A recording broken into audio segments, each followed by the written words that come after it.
कल आपका सीपीसी शुरू किया गया था, पहला लेक्चर था। और जितना आपका लेक्चर दिया गया है एक बार और दोहरा दिया जाए तब उसके आगे बढ़ा जाए। 2 या 3 दिन लगता है सामान्य बातें बताने में, मान के चलिए 3 दिन लग जाता है। उसके बाद आपका सेक्शन से शुरू हो पाता है। देखिए कल आपका बताया गया था the code of civil procedure, यानी कि इधर रख दीजिए काफी, the code of civil procedure 1908, यानी कि सिविल प्रक्रिया संहिता, या इसका नाम है दीवानी प्रक्रिया संहिता या नागरिक प्रक्रिया संहिता 1908। पहला जो पॉइंट कल हम बताए थे कि आपका पहला क्वेश्चन ये बनता है कि सीपीसी क्या है, तो आपका जवाब रहेगा वह कानून जो सिविल मामले यानी कि दीवानी मामले के साल्व या निस्तारण के की प्रक्रिया बताता है, यानी कि किसी सिविल मामले का निस्तारण या सिविल मामलों में कैसी प्रक्रिया उसके सॉल्व के लिए अपनाई जाएगी, ये जिस कानून में ये वर्णन है वह कानून क्या कहलाता है, सीपीसी, यानी कि the code of civil procedure. लेकिन कानूनी भाषा में ये हम शाब्दिक अर्थ बताए थे, लेकिन कानूनी भाषा में अगर कहा जाए तो किसी सिविल मामले में वाद दायर करने से लेकर और डिक्री या आदेश के निष्पादन तक की जो प्रक्रिया है वह सीपीसी बताती है। यानी कि अब क्वेश्चन ये आया कि the suit of civil nature, यानी कि सिविल प्रकृति का वाद या व्यवहार प्रकृति का वाद किसे कहा जाएगा। तो इसके लिए जब आगे हम सेक्शन पढ़ेंगे तो सेक्शन 9 में the suit of civil nature यानी कि दीवानी प्रकृति का वाद परिभाषित किया गया है, और वहां से भी आपका मेंस में भी समय छोटा छोटा क्वेश्चन बन रहा है और प्री में भी टेक्निकल क्वेश्चन बन रहा है। यानी कि ऐसा मुकदमा या ऐसा वाद जिसमें ऑफिस यानी कि पद संबंधी अधिकार विवादित हो या प्रॉपर्टी यानी कि संपत्ति संबंधी अधिकार विवादित हो, उस मुकदमे को, उस वाद को हम सिविल वाद कहेंगे। अर्थात जिसमें, याद रखिएगा, जिसमें क्या विवादित हो, ऑफिस या प्रॉपर्टी संबंधी विवाद हो, उसे हम क्या कहेंगे, तो सिविल नेचर का विवाद। और ये आगे पढ़ना भी है किस धारा में, 9 में। इसके बाद आपका बताया गया था कि चूंकि यह कानून 1908 में बना तो इसका कॉन्स्टिट्यूशनल बेस बताया गया था, यानी कि हम क्यों अंग्रेजों द्वारा बनाए गए कानून को पढ़ें, तो उसका कॉन्स्टिट्यूशनल बेस हम बताए थे, वह संविधान का अनुच्छेद 372, इसको हम बताए थे। इसके बाद आपका जो राजस्थान ने बनाया था क्वेश्चन कि कब कब सीपीसी का अब तक निर्माण हुआ है वह बताइए, तो वह हम बताए थे आपका सबसे पहले 1859 में हुआ। विधि आयोग भी याद रखिएगा, सेकेंड लॉ कमीशन। ये दूसरी बार आपका 1877, तीसरी बार 1882 और चौथी बार आपका 1908। और यही वर्तमान में हम भारत में लागू भी हैं और हम लोग पढ़ भी रहे हैं, ये देखना है। फिर आपका इसके बाद जो बताया गया था वह ये बताया गया था डिवीजन ऑफ पावर, हम बताए थे शक्तियों का विभाजन। तो भारत में किस विषय पर कौन कानून बना सकता है, इसका निर्धारण आपका अनुच्छेद 245, 46 इत्यादि से तो होता ही है, लेकिन विषयों का उल्लेख मुख्य रूप से संविधान के शेड्यूल यानी कि अनुसूची आपका 7 में दिया गया है। तो अगला हम बैठे वहीं है ना जगह, बैठे। देखिए आपका अगला हम बताए थे कि ये उत्तराखंड में अभी जे में पूछा गया था प्री में पिछली बार कि सीपीसी का प्रावधान कहाँ किया गया है, तो आपका जवाब रहेगा आपका संविधान के कंकरेंट लिस्ट में यानी कि समवर्ती सूची के एंट्री नंबर इस बार पूछा गया था। तो एंट्री नंबर कितना है आपका 13, ये रट कर जाइएगा। इसी प्रकार अगर सीआरपीसी पूछ ले तो समवर्ती सूची का 2 हमको रिलेट करके लिखवाएंगे। और आपका अगर आपका एविडेंस पूछ ले तो कंकरेंट लिस्ट के किस एंट्री नंबर में 12, ये याद करके जाइए कंपटीशन के लिए। अब आइए, मैंने ये आपको बताया गया था कल, इसके आगे बढ़ा जाए भाई आज। अब हमें जो देखना है आपका, वह पहले तो सीपीसी की योजना या प्लानिंग पर ध्यान देना है, और तब सीपीसी में एमेंड या संशोधन देखना है। यानी कि आपका संशोधन से एक क्वेश्चन आपका निश्चित तौर पे प्री में पूछा जाता है, और योजना जो आप हम बताएंगे आपका सीपीसी की प्लानिंग क्या है, ये कंसेप्ट बनाने के लिए क्वेश्चन देखा जाता है, और इंटरव्यू में ये क्वेश्चन आपका बनता है। प्री में तो भले कम बने। तो आइए हम सीपीसी की यानी कि the code of civil procedure की प्लानिंग देखें, योजना देखें। देखिए, आपका योजना का मतलब ये हुआ कि इसमें है क्या और कैसे इसका बंटवारा किया गया है। इसके लिए आपका एक चार्ट हम बनाते हैं। जहाँ तक सीपी की बात है, ये 2 पार्ट में डिवाइड किया गया है, यानी कि सीपीसी को 2 भागों में बांटा गया है। पहले तो ये याद रखिए, और इन्हीं भागों को समझना है थोड़ा अच्छे से, और 3-4 आपका उदाहरण भी देना है। यानी कि जहाँ तक सीपीसी की बात है, सीपीसी को 2 पार्ट में बांटा गया है। पहले पार्ट में टोटल आपका 11 भाग है, और इन 11 भागों में 158 सेक्शन है।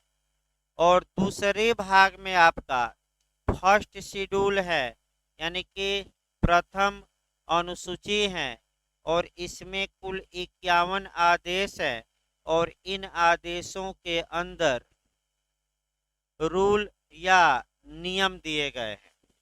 फिर एक बार इसको कवर करिए तो आपका यहाँ से आपका मैंने कंसेप्ट बनाने के लिए यह जरूरी है कि जो सीपीसी की योजना है उसको आप अच्छे से जानिए, और इसमें थोड़ा समय भी लगेगा आपका।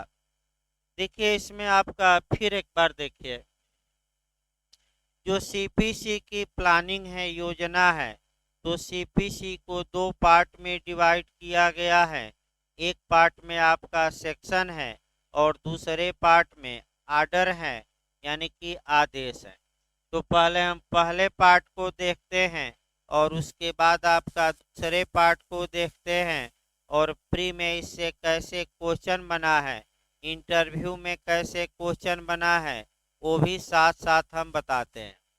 जहाँ तक पहले भाग की बात है, पहले खंड में आपका टोटल 11 भाग है। फिर एक बार याद रखिए भाई, सीपीसी में चैप्टर नहीं दिया गया है, चैप्टर न देकर पार्ट दिया गया है, अर्थात भाग दिया गया है।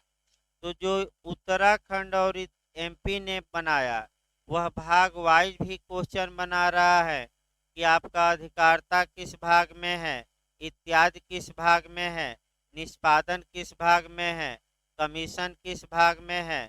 ये मैं नया क्वेश्चन देख रहा वैसा बन रहा है, यानी कि किस पार्ट में किसका प्रावधान किया गया है, ये एकदम नया मॉडल वर्तमान में बन रहा है। पहले यूपीजे कभी नहीं बनाया है।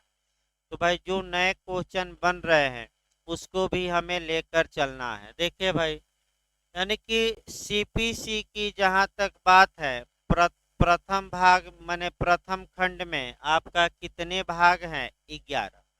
अब देखिए, ज़्यादातर आप लोग चैप्टर या अध्याय पढ़ते हैं, लेकिन इसमें अध्याय आप भूल जाइए। इसमें आपका क्या दिया गया, अध्याय की जगह भाग। और इस 11 जो भाग दिए गए हैं, इसमें आपका जो टोटल सेक्शन है, यानी कि आपका जो टोटल धाराएं हैं, वह आपका 158 है। अब समस्या ये आई कि आखिर इन धाराओं में दिया क्या गया है। यानी कि इसका मतलब ये हुआ कि ये सेक्शन क्या है, यानी कि सेक्शन क्या बताते हैं। तो जब भी कोई पूछे कि भाई पहला भाग जो पहला आपका खंड है सीपीसी का वह किसके बारे में है, तो फिर एक बार अच्छे से देखिए। ये जो भाग हैं ये आपका न्यायालयों का जुरिडिक्शन यानी कि न्यायालयों की अधिकारिता बताता है।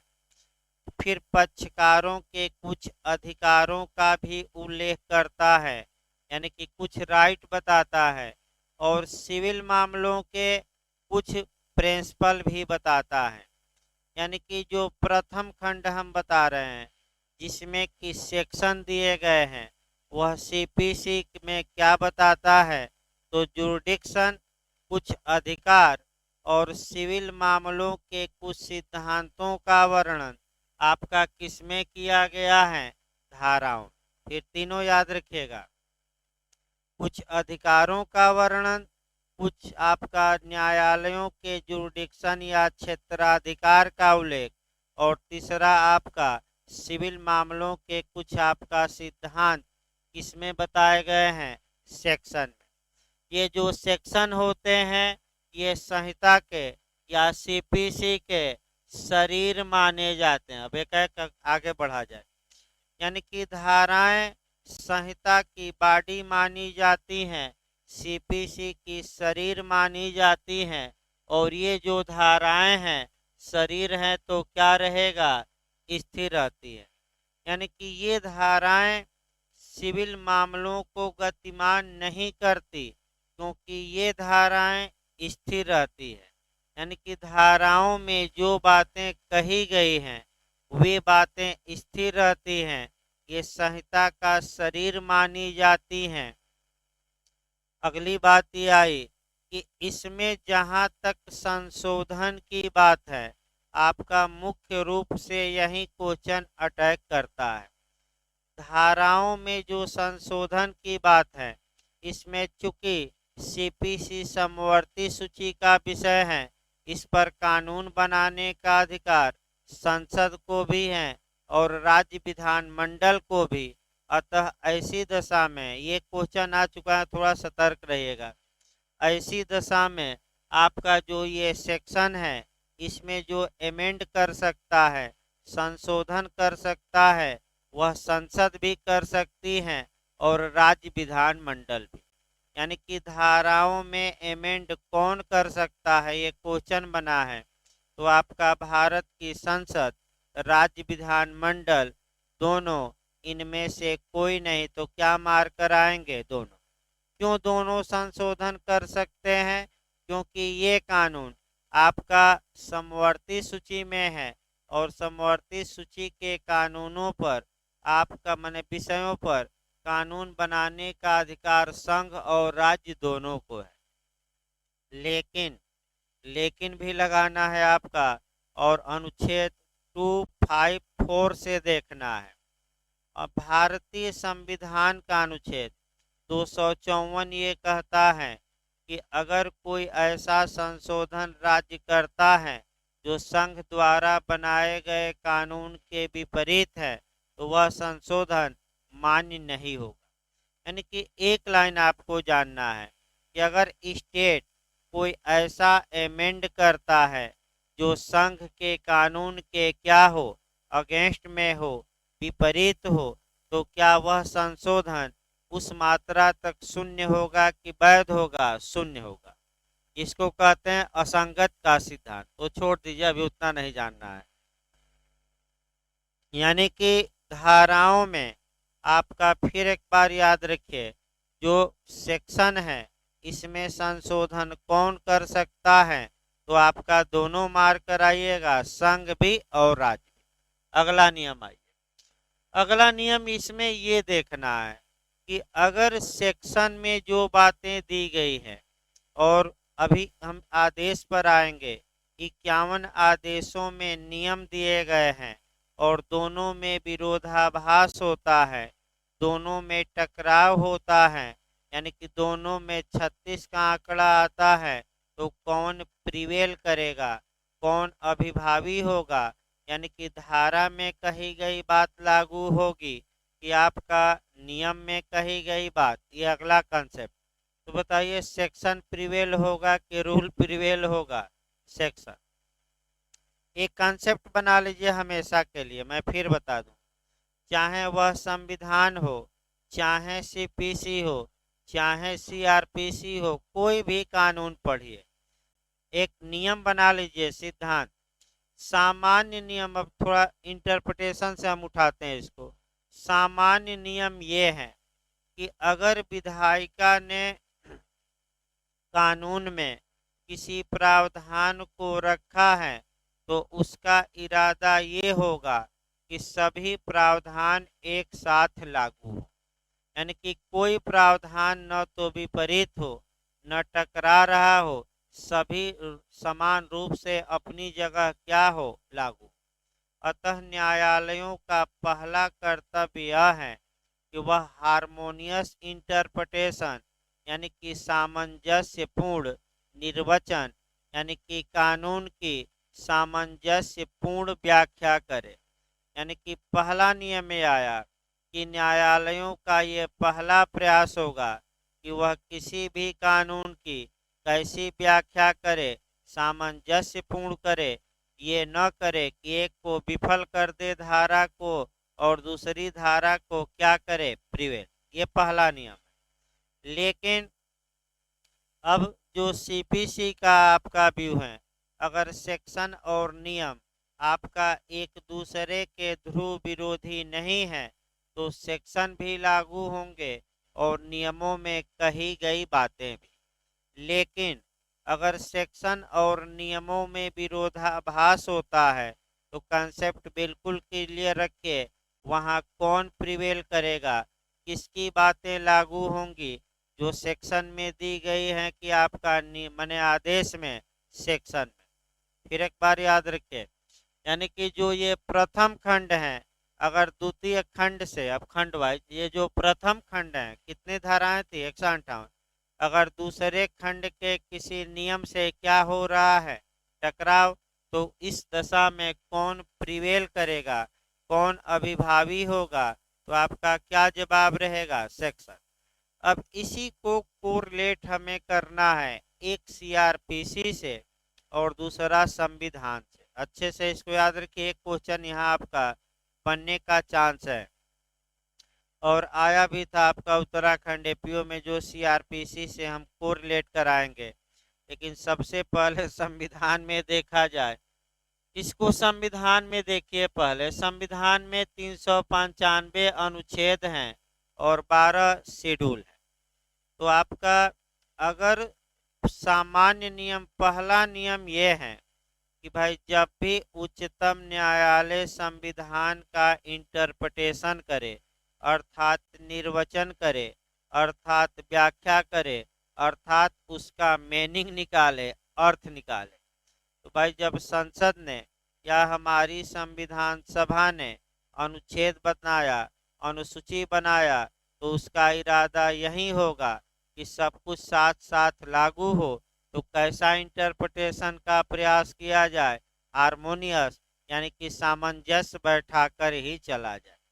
लेकिन आपका कभी कभी ये भी हो सकता है कि जो अनुच्छेद में बातें हैं और अनुसूची में बातें हैं उनमें 36 का आंकड़ा हो, वह एक दूसरे के ध्रुव विरोधी हो, यानी कि विपरीत बात कही गई है। तो अगर दोनों में विपरीत बात कही गई है तो अनुच्छेद की बात मान्य होगी कि अनुसूची की? तो हमेशा याद रखिए, अनुसूची पर हमेशा अनुच्छेद क्या करेगा, प्रिवेल। तो किसकी बात मान्य होगी, अनुच्छेद में कही गई कि अनुसूची में, अनुच्छेद। अच्छा उदाहरण आपका इसका सीआरपीसी में मिल सकता है, सबसे अच्छा उदाहरण। और आपका उत्तराखंड में एक बार पूछा भी गया है, हो सकता है कि और जगहों पर पूछ ले। फिर हम एक सीआरपीसी का इसका उदाहरण देते हैं। अच्छा, और वह देते हैं धारा 354, 4 है ना, 5, 354 का 5 सीआरपीसी और द्वितीय अनुसूची का प्रारूप संख्या 42। फिर एक बार देखिए भाई इसको अच्छे से। ये समझाया जा रहा है कि अगर सेक्शन और यहाँ से समझाया जा रहा है। फिर एक बार देखिए, सीआरपीसी की धारा 354 का क्लाज 5 बताता है कि जब न्यायालय किसी अभियुक्त को मृत्युदंड देता है तो निर्णय में यह लिखा जाएगा, निर्णय यह निर्देश देगा, डायरेक्शन देगा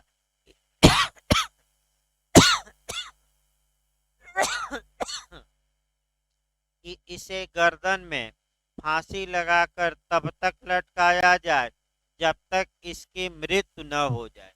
ये निर्णय में लिखा जाएगा। और ये कहाँ दिया गया है? 354 के किस क्लाज में? सीआरपीसी में 5।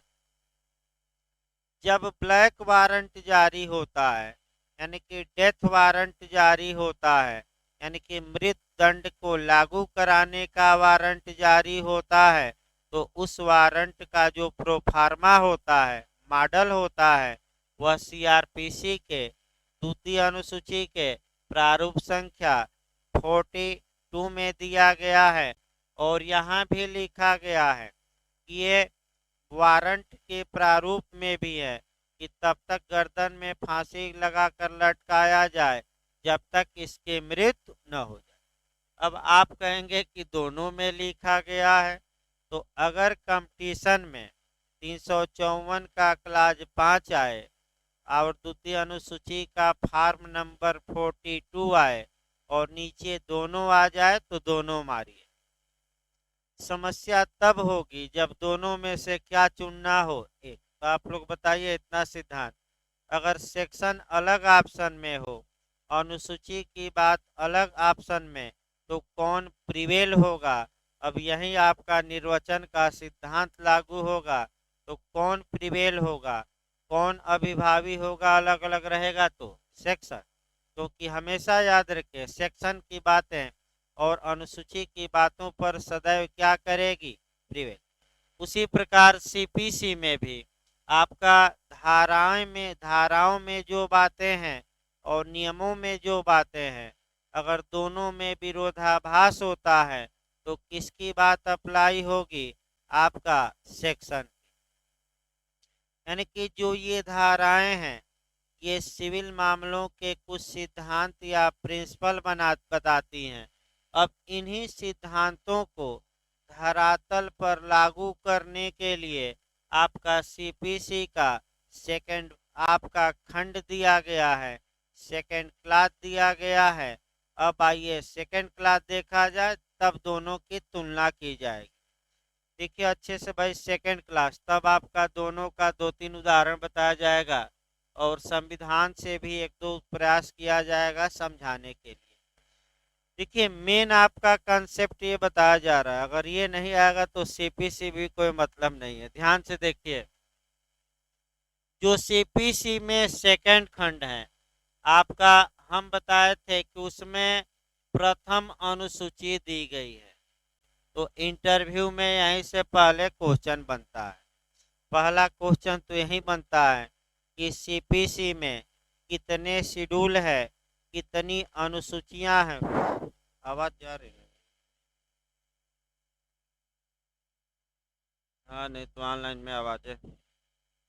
Hello hello hello hello. देखिए सीपीसी की जहाँ तक बात है, आइए सेकंड खंड को देखा जाए। सेकंड खंड में आपका फर्स्ट शेड्यूल है, यानी कि प्रथम अनुसूची है। पहला क्वेश्चन यहाँ से भी बना है कि सीपीसी में कितनी अनुसूचियां हैं। तो कई लोग मार कर आते हैं एक। एक नहीं मारना है, अभी नहीं कि एक बता दीजिए। एक नहीं, सीपीसी में कितनी अनुसूची है या अनुसूची क्या है, तो आप बताएंगे फर्स्ट शेड्यूल है, आपका प्रथम अनुसूची है। एक ना बताइएगा कि एक अनुसूची नंबर 1 है, आप प्रथम फर्स्ट शेड्यूल बताइएगा, आप प्रथम अनुसूची बताइएगा। इसका कारण जानिए कि क्यों हम ऐसा बता रहे हैं क्योंकि जब सीपीसी 1908 में यानी कि 1908 में जब बनी थी तो टोटल 5 अनुसूचियां थी, 5 शेड्यूल थे और समय समय पर पांचवी को, चौथी को, तीसरी को और दूसरी को क्या किया गया, रिपील किया गया और बचा कौन रह गई, एक। तो अगर कोई पूछे कि सीपीसी में आपका कितने शेड्यूल हैं तो फिर भाई गलत ना हो, आप क्या बताएंगे, फर्स्ट शेड्यूल है यानी कि प्रथम अनुसूची है। तो ये नहीं कि एक ना कह दीजिएगा, फिर हम बता रहे हैं लीगल भाषा में। मूल रूप से सीपीसी में कितने शेड्यूल थे तो आपका 5 बताना है। कौन कौन से शेड्यूल निश्चित कर दिए गए हैं तो 2 से लेकर कहाँ तक, 5 तक। अगला नियम आइए। जो ये प्रथम अनुसूची है इसमें टोटल 51 आदेश दिए गए हैं। तो ये भी आपका क्वेश्चन आ चुका है कि सीपीसी की प्रथम अनुसूची में कितने आर्डर दिए गए हैं, कितने आदेश दिए गए हैं, तो टोटल आदेशों की संख्या कितनी है तो आपका 51। और इन आदेशों के अंदर जो हैं वह रूल दिए गए हैं, नियम दिए गए हैं। यानी कि इन आदेशों के अंदर क्या दिए गए हैं, नियम दिए गए हैं, रूल दिए गए हैं। और ये जो रूल है ये शुद्ध रूप से, प्योर रूप से प्रक्रिया से संबंधित है। तो पहला आपका क्वेश्चन ये आया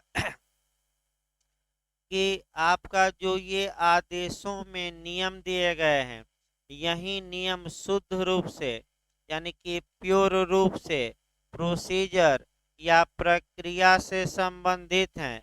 ये जो नियम हैं ये गतिशील रहते हैं, स्थिर नहीं रहते। ये क्या रहते हैं, गतिशील रहते हैं। ये प्राण माने जाते हैं यानी कि ये सीपीसी के जान माने जाते हैं, प्राण माने जाते हैं। और जहाँ तक इन नियमों की बात है, फिर एक बार देखिए, इन नियमों में शुद्ध रूप से प्रोसीजर का या प्रक्रिया का उल्लेख किया गया है। ये गतिमान होते हैं, स्थिर नहीं होते। ये सीपीसी का प्राण माने जाते हैं। और जो सिद्धांत आपका बताया गया है धाराओं में, उन सिद्धांतों को कैसे लागू किया जाए, उसको लागू करने की प्रक्रिया का उल्लेख कहाँ किया गया है, नियमों में किया गया है। यानी कि अब आपका, अभी हम पहले नियम हो जाए तब कोरिलेट करते हैं दोनों 3-4 उदाहरण से। इन नियमों में संशोधन कौन कर सकता है तो यहाँ भी आपका यूपी में क्वेश्चन आ चुका है।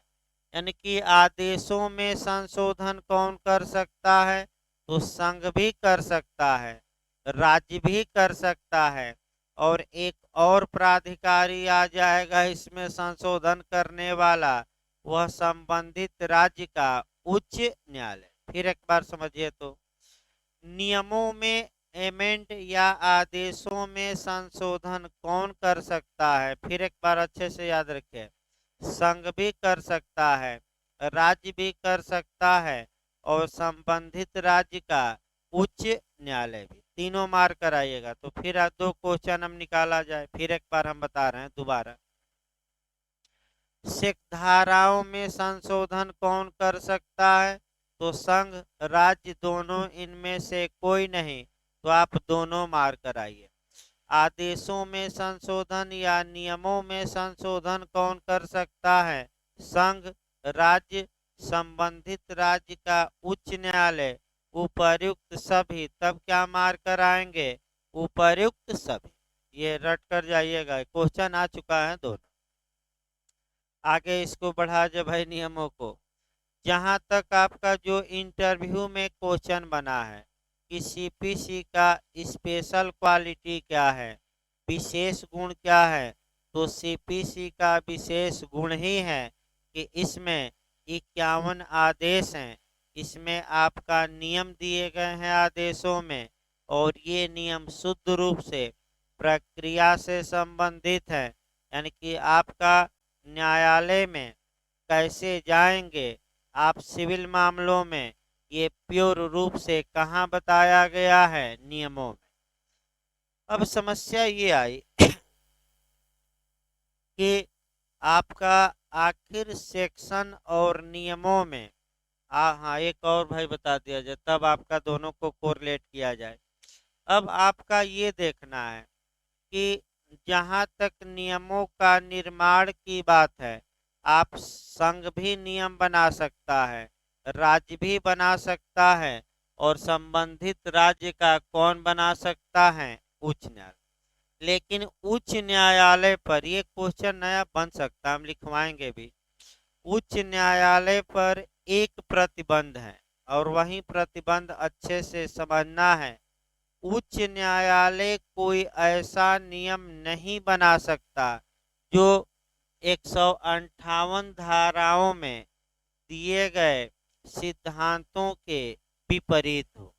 यानी कि उच्च न्यायालय नियम बनाए, इस पर कोई रोक नहीं है, लेकिन उच्च न्यायालय के नियम बनाने की शक्ति पर एक प्रतिबंध भी लगाया गया है कि जो 158 धाराओं में जो बातें दी गई हैं, उसके विरोध में जाकर उच्च न्यायालय नियम नहीं बना सकता। फिर इसको दूसरी भाषा में देखिए, अर्थात उच्च न्यायालय ऐसा कोई नियम नहीं बना सकता जो धाराओं में कही गई बातों के विपरीत हो।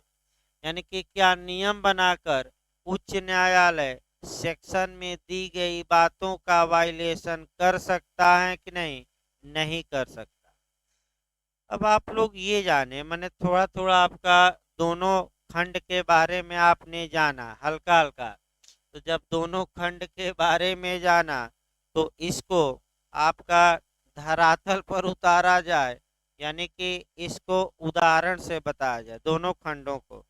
अब देखिए उदाहरण जो पढ़े जाते हैं, आपका दो तीन उदाहरण मैं दे रहा हूँ। पहले तो भाई सामान्य उदाहरण दिया जाए। देखिए जो पहला उदाहरण आपका, एक हम संविधान से उदाहरण देंगे, और दूसरा उदाहरण आपका एक तारे जमी पर, तारे जमी पर सबसे अच्छा उदाहरण है।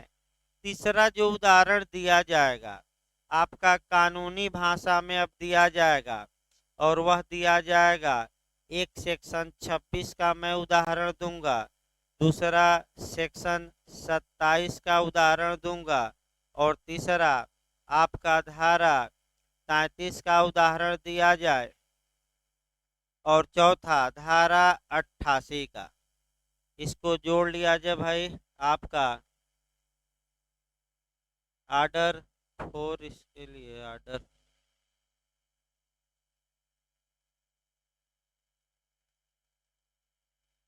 देखिए। अभी हम एक उदाहरण भाई देखिए, अब ये अच्छे से देखिए आपका आपका अब जो हमें देखना है वह पहले सिद्धांत बना लीजिए, यानी कि जो बातें हमने अब तक बताई थी, अब उन बातों को धरातल पर उतारना है।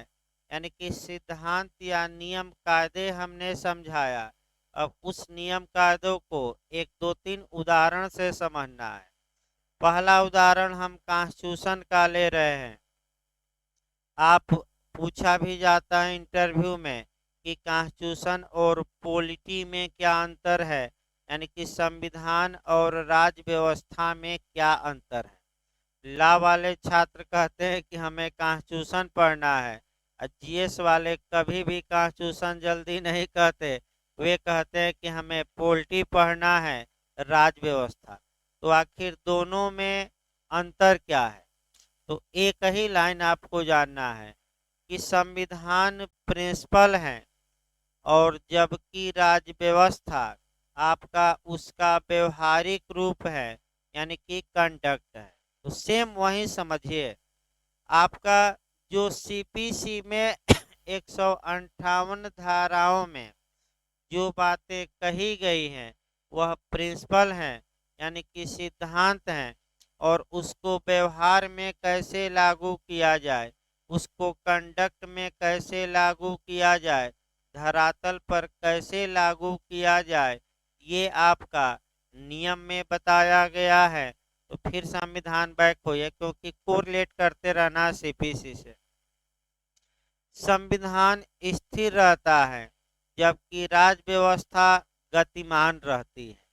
यानी कि जैसे कि आपका एक उदाहरण बताया जाए, अनुच्छेद 72 में भारत के राष्ट्रपति को पावर है कि वह किसी भी अपराधी को पार्डन दे दें, क्षमादान दे दें, ये प्रावधान स्थिर है। और जैसे ही भारत का राष्ट्रपति किसी अपराधी को क्षमादान देता है, तो वह संविधान का जो भाग है किसमें अब कन्वर्ट हो जाता है, यानी कि पॉलिटी में। यानी कि जैसे ही संविधान में कही गई बातों को लागू किया जाता है, तो वह अब संविधान का भाग न होकर किसका भाग हो जाता है, राज्य व्यवस्था। एक और उदाहरण देखिए संविधान से। मान लीजिए आपका अनुच्छेद 123 से हम एक उदाहरण उठाते हैं कि जब संसद के दोनों सत्र सदन में न हो तो राष्ट्रपति कानून बना सकता है, ऑर्डिनेंस जारी करके, अध्यादेश जारी करके। ये सिद्धांत हैं। और जैसे ही राष्ट्रपति ने अध्यादेश जारी किया, तो ये सिद्धांत किस में कन्वर्ट हो गया, कंडक्ट में। और जैसे ही कंडक्ट में कन्वर्ट हुआ, तो ये किसका भाग हो गया, पॉलिटी का। इसी के साथ एक लाइन प्रशासनिक विधि भी पढ़ी जाती है, एडी ला भी पढ़ा जाता है। एडी ला बस ये चेक करता है कि भारत के राष्ट्रपति ने जो कार्य किया है, क्या वह संविधान का उल्लंघन करके किया है कि संविधान का पालन करके। यानी कि वैधता की जांच कौन सा कानून करता है, एडी ला, एडमिनिस्ट्रेटिव ला। यानी कि जो बिहार में आपका 14-15 क्वेश्चन प्री में भी आता है, आपका उससे भी काफ़ी महत्वपूर्ण है, टाट है आपका, एडीला है बिहार के लिए। यानी कुछ कानून ऐसे हैं जो बिहार में स्पेशली पढ़े जाते हैं। फिर आगे पढ़िए भाई, आपका दूसरा देखा जाए, दूसरा उदाहरण, तारे जमी पर। यानी कि आपका आकाश में तारे हैं, ये प्रिंसिपल हैं, याद रखिए। अब इन तारों को कैसे जमीन पर लाया जाए, ये शुद्ध रूप से आपका क्या है, प्रक्रिया। तो आपका उसी प्रकार सीपीसी में जो 158 धाराएं दी गई हैं, वह क्या है, तारे। और जो 51 आदेशों में क्या दिए गए हैं, नियम, वह तारों को क्या लाते हैं, जमीन पर। इसका मतलब ये हुआ कि जब आप सिविल मामलों में न्यायालय में जाते हैं, सिविल वाद दायर करते हैं, तो उस समय आप कैसी प्रक्रिया अपनाएंगे, उस प्रक्रिया का उल्लेख शुद्ध रूप से कहाँ किया गया है, नियमों। शुद्ध रूप से ये सीपीसी का कैसी क्वालिटी है, स्पेशल। इसमें धारा के साथ क्या दिया गया है, नियम। यानी कि इसका मतलब कि ज्यादातर धाराएं किसी न किसी आदेश के साथ अटैच रहेगी। और वहीं अब हम 2-3 उदाहरण क्या करेंगे, बताएंगे। देखिए आपका, यानी कि तारे जमी पर, फिर एक बार समझिए, तारे स्थिर हैं और उसमें जमीन पर लाने में प्राण कौन फूंकते हैं, आपका जमीन पर लाया गया तो उसको चलायमान किया गया। तो सेम सीपीसी में समझिए कि जो आपका 158 धाराएं हैं वह स्थिर है। और जैसे ही नियमों की बात आए, तो इन धाराओं में दी गई बातों को ये नियम क्या करते हैं, गतिमान कर देते हैं, यानी कि उसमें प्राण फूंकते हैं। यही एक लाइन आपका कॉन्सेप्ट बनाना है। अब 4 उदाहरण और दिया जाए तब आगे बढ़ा जाए भाई। पहला उदाहरण है आपका धारा 26, देखते हैं, अभी भले ना आए, अभी ज़्यादा दिमाग नहीं लगाना है, बस दिमाग में ये करना है कि ये सीपीसी में होता है। ये बात आपके दिमाग में आज बैठ जानी चाहिए, इसीलिए इतने उदाहरण दिए जा रहे हैं। भाई ये बात जब तक नहीं बैठेगी, आप सीपीसी पढ़ते रह जाएंगे, आपका रट सकते हैं लेकिन आप समझ नहीं सकते। तो ये जो आज लेक्चर दिया जा रहा है, ये लेक्चर न समझ में आए तो भाई बताइए, फिर बताएंगे हम दो दो बार वैसे भी आज बता रहे हैं। न आए तो आप इशारा करिए, दोबारा तिबारा, कोई नाराजगी की बात नहीं है। आप आए हैं दिमाग में बैठाने के लिए, समझने के लिए। न आए तो हम फिर बताएंगे, इसमें कोई शक नहीं है भाई। अब 4-5 उदाहरण देखा जाए आपका। अब कानूनी उदाहरण, ये तो संविधान में दिया गया, ये फिल्मों का दिया गया, अब किसका।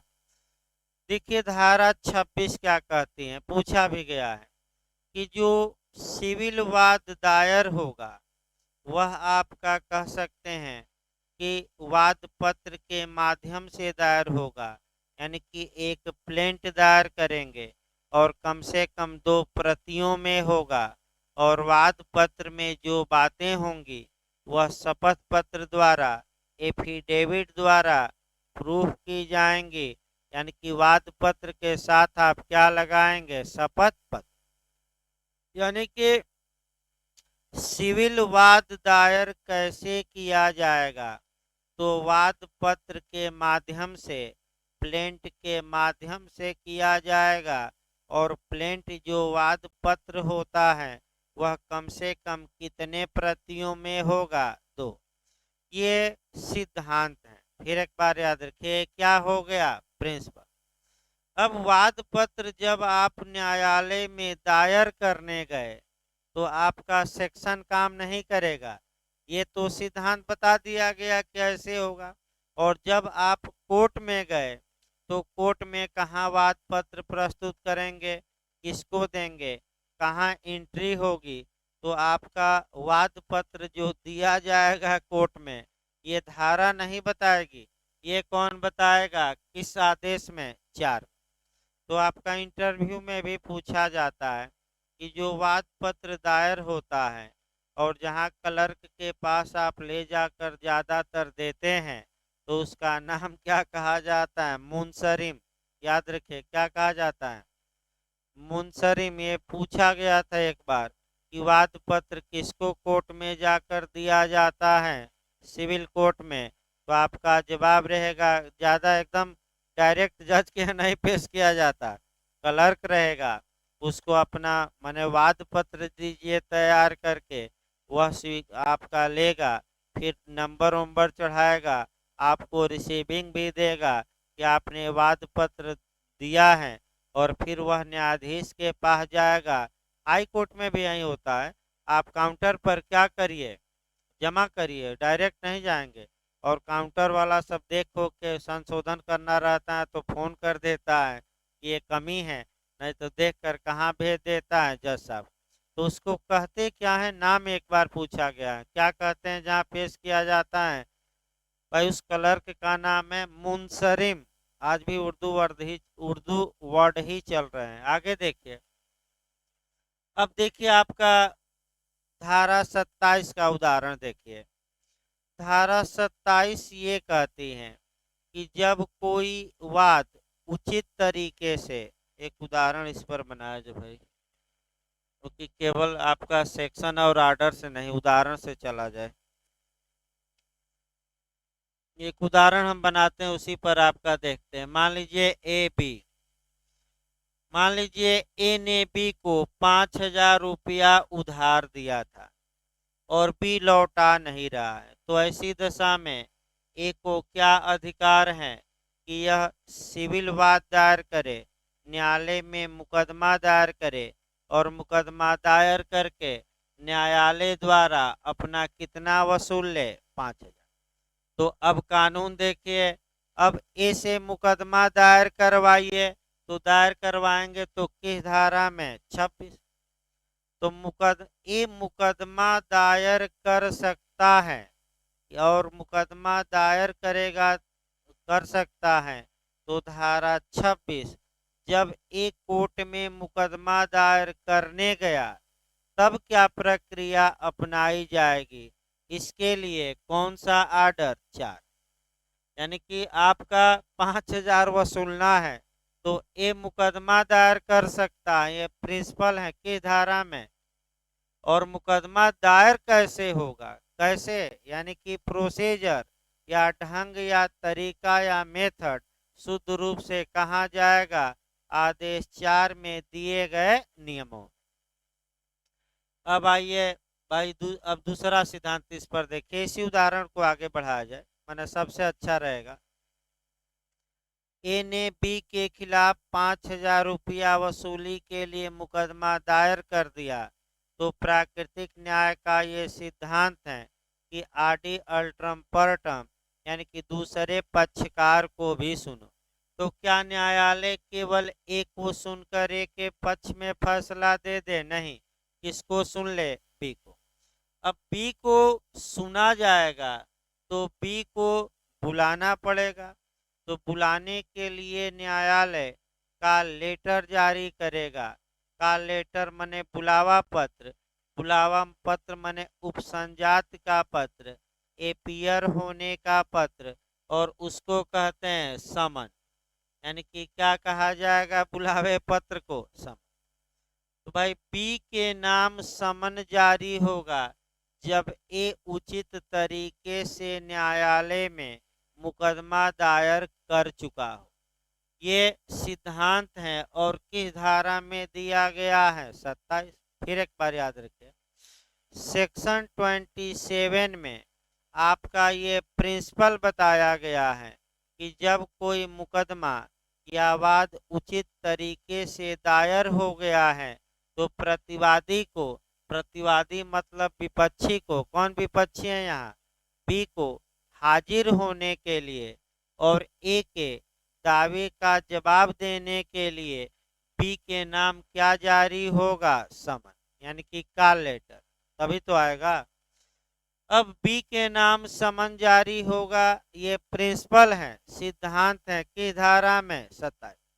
अब समन कैसे जारी होगा, कितने प्रतियों में होगा, किसको दिया जाएगा, आपका इस बारे में जितनी प्रक्रिया है वह धारा नहीं बताएगी, प्रक्रिया कौन बताएगा, आदेश 5।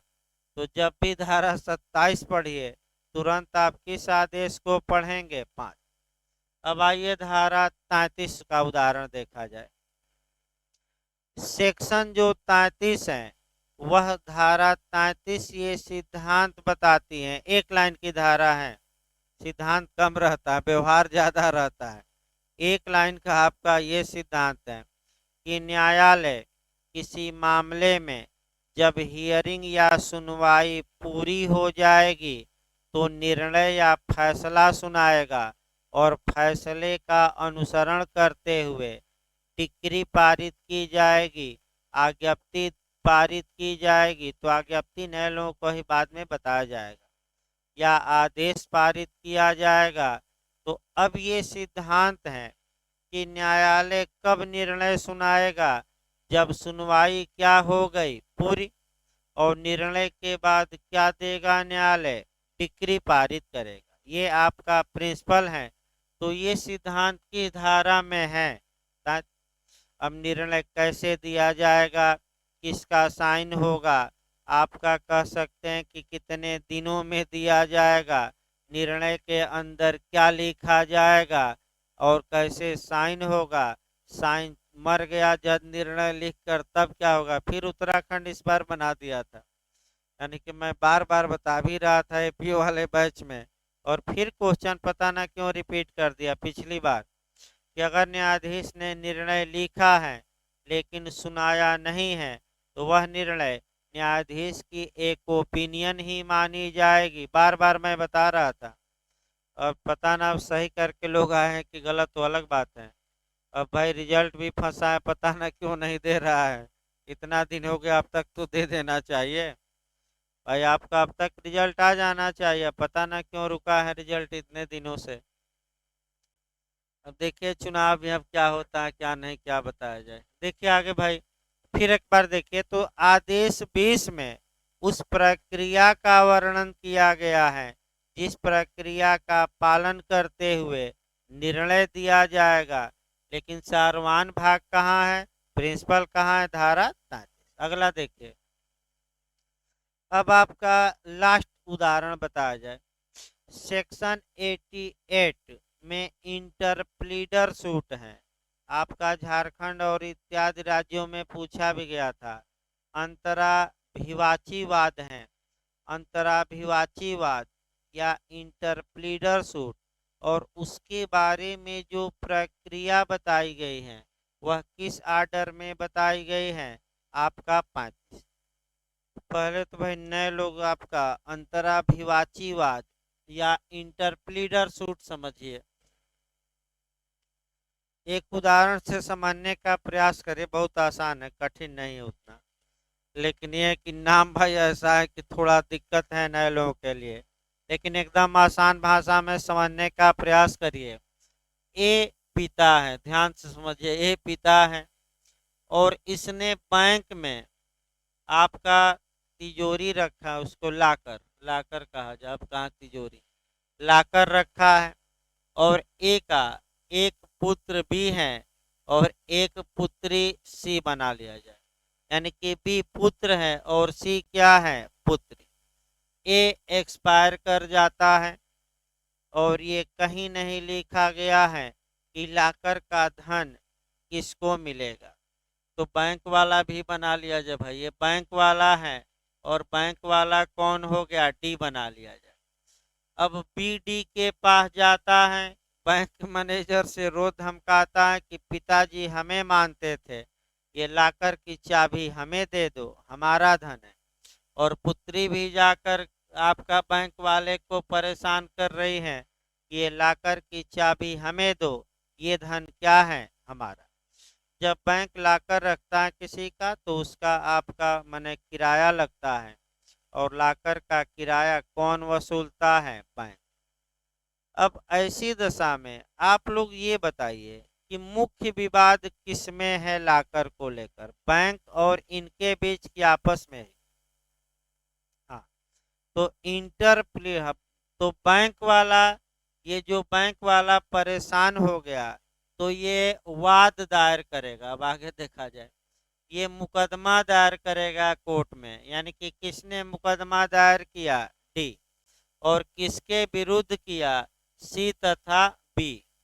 और क्या मांग किया, न्यायालय से ये मांग करेगा कि हजूर सी और बी इस लाकर के धन के लिए आपस में लड़ रहे हैं, हमें हमारा केवल किराया लाकर का दिलवा दीजिए, और न्यायालय ये डिसाइड कर दे कि पैसा हम सी को दे लाकर का कि बी को, हमें केवल किससे मतलब है, अपने लाकर के किराए से।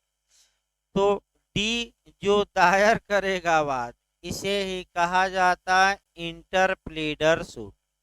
अब जो मुख्य रूप से आपको समझना है, जो झारखंड इत्यादि कि अंतराभिवाचीवाद में अभिवचन आपस में कौन करते हैं, कौन एक दूसरे से लड़ते हैं, वादी प्रतिवादी कि वादी वादी कि प्रतिवादी प्रतिवादी, इनमें से कोई नहीं।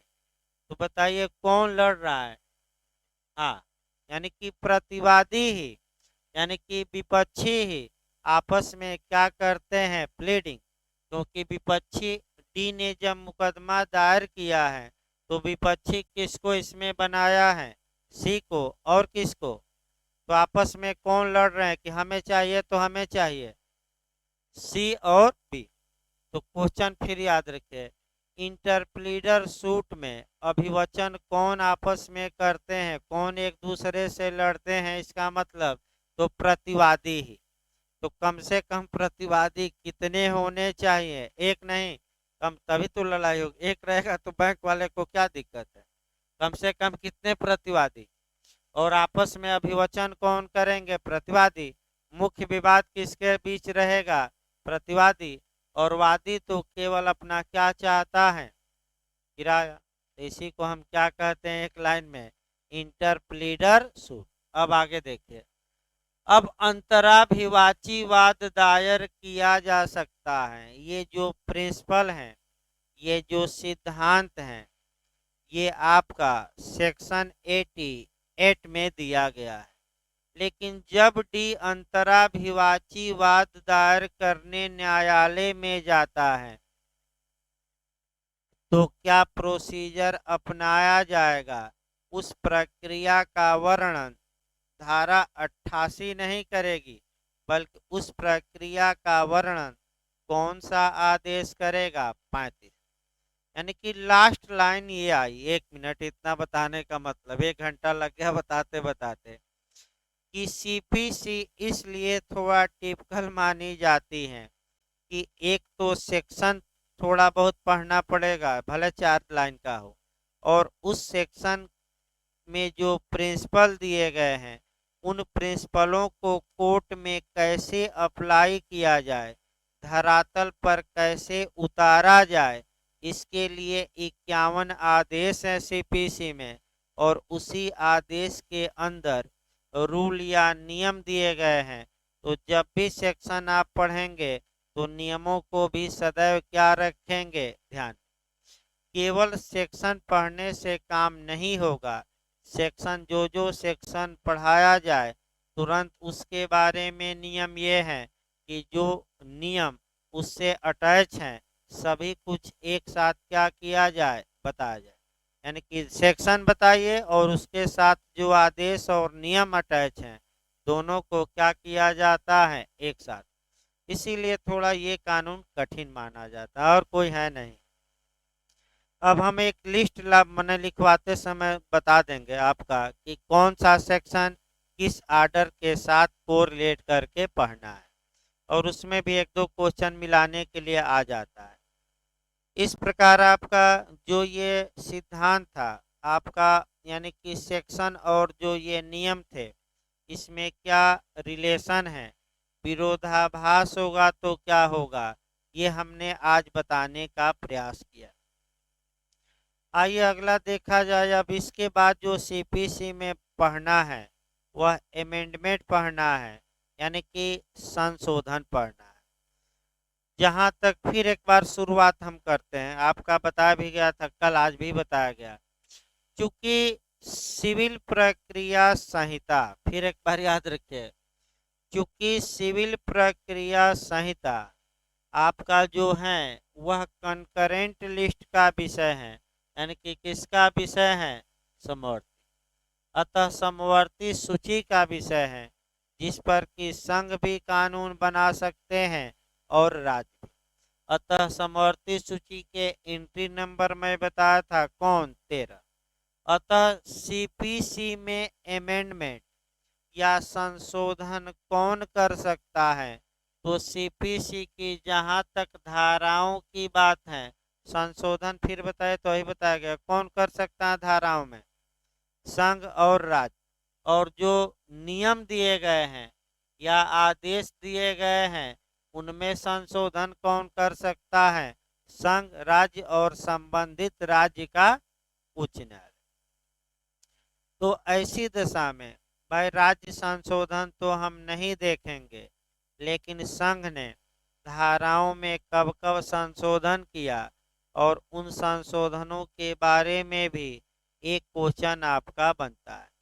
तो जो संशोधन हुए थे आपका, एक तो क्रम से याद रखिए, अब तक सीपीसी में टोटल 5 बार, भाई 4 न करिए 5, ये जम्मू कश्मीर वाला भी तो संशोधन हुआ है।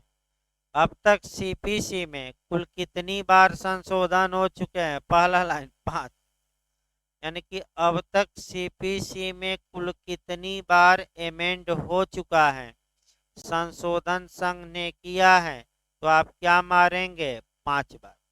अब सन हो सकता है आजकल पूछ रहा है तो पहले सन ही कवर कराया जाए।